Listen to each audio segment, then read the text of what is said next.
We're going to continue on with today's Monster Energy NASCAR Cup Series media availabilities, and we're joined by Kyle Busch, driver number 18, Interstate Batteries Toyota for Joe Gibbs Racing. We're going to open the floor up for questions. We'll start with the postman and then go back to Dom.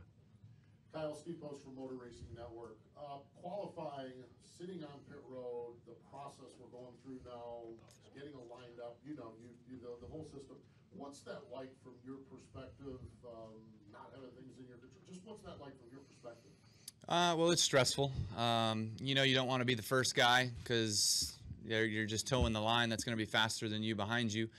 So you're always trying to figure out how to make it. Well, everybody's trying to figure out how to be the last guy to make it across the start-finish line with having 0 seconds left on the clock to not having their time disallowed to be able to go out there and draft their way to a faster lap time. And like I said, it's just stressful. You know, you're trying to get up to speed, and how fast you get up to speed, guys jumping guys at the end of the line. Obviously, there's a bigger apron at Las Vegas, what we saw there, than there is here. So you're not really going to be able to make many moves once you get to the grass, you know, the center of the corner.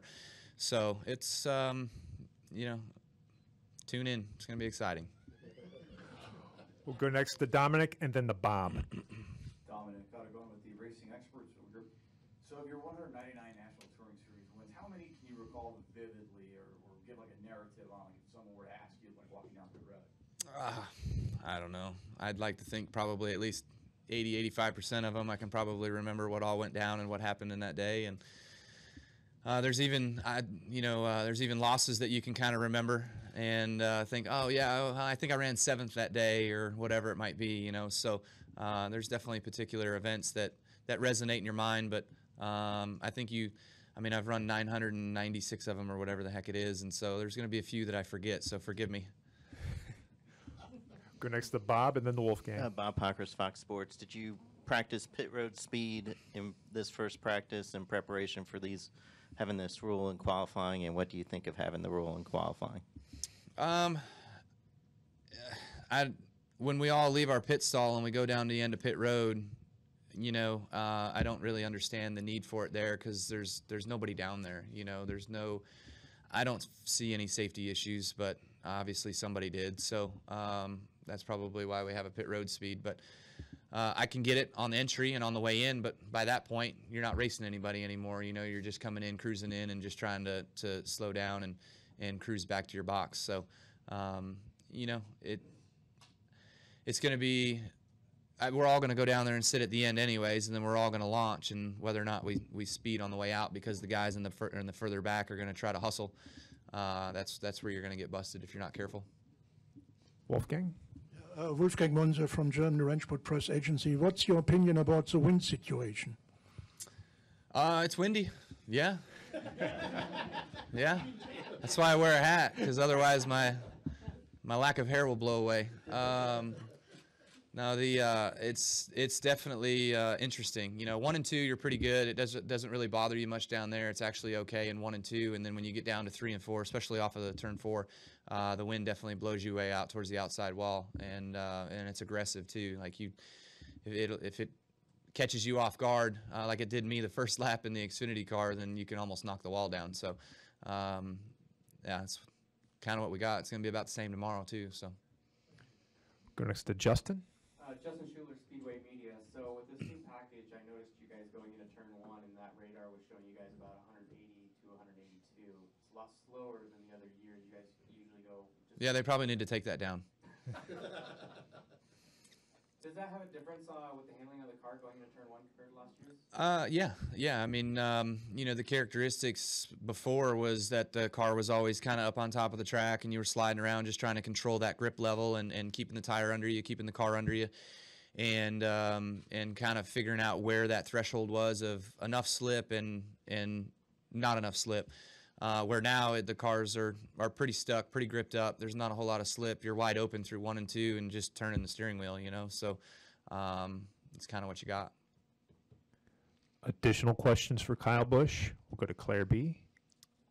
Claire B. Lang, Sirius XM NASCAR Radio. All the conversation about you getting the win for the 200th, does that ramp you? I mean, you want to win every race. It wouldn't matter, I suppose, for a number, but you know there's been a lot of conversation about it. You have been the topic of conversation 24/7. It's kind of wild, right? What's your reaction to that, and how does that motivate you, or how does that affect your thoughts about the weekend?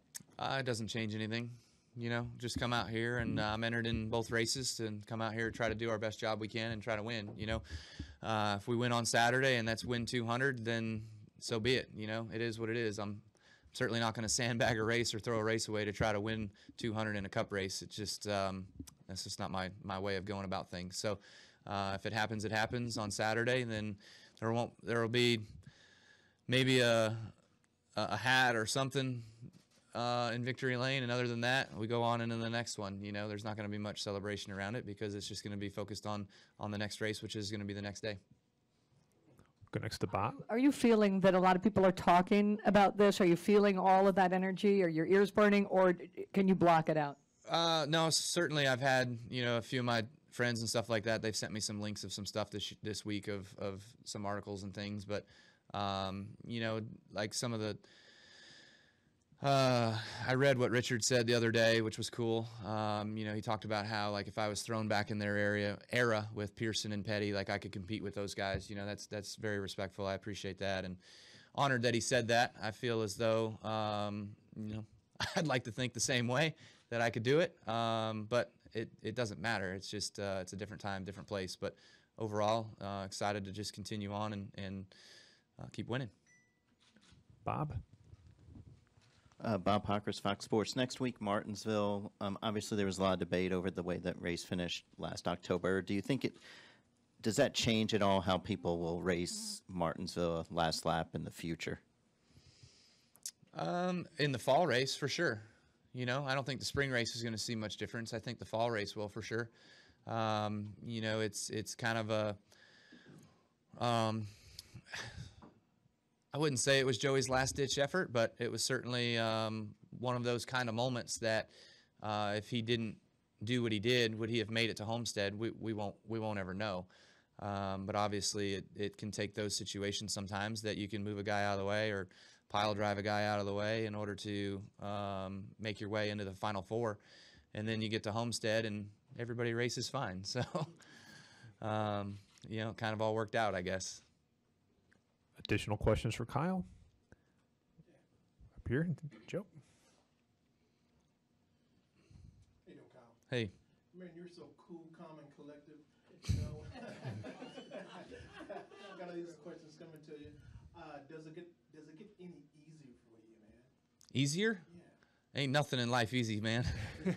I'd certainly, you know, there's bigger challenges than others. There's certainly better days than others, but right now it's a good time to be associated with Joe Gibbs Racing and Toyota and M&M's and Interstate Batteries and everybody that helps me. And for my guys, I'd like to think they would say it's a good time to be associated with me and the way that things are kind of rolling right now. So we just got to keep that going. And you never know how long it'll all go, but you continue to just work hard and do your job and continue to work at everything to continue to get better and evolve, because the sport, things we were doing 6 months ago is not what we're doing today, you know, so you just got to keep rolling and keep going. Kyle, thanks for taking the time today. Good luck Thanks. this weekend.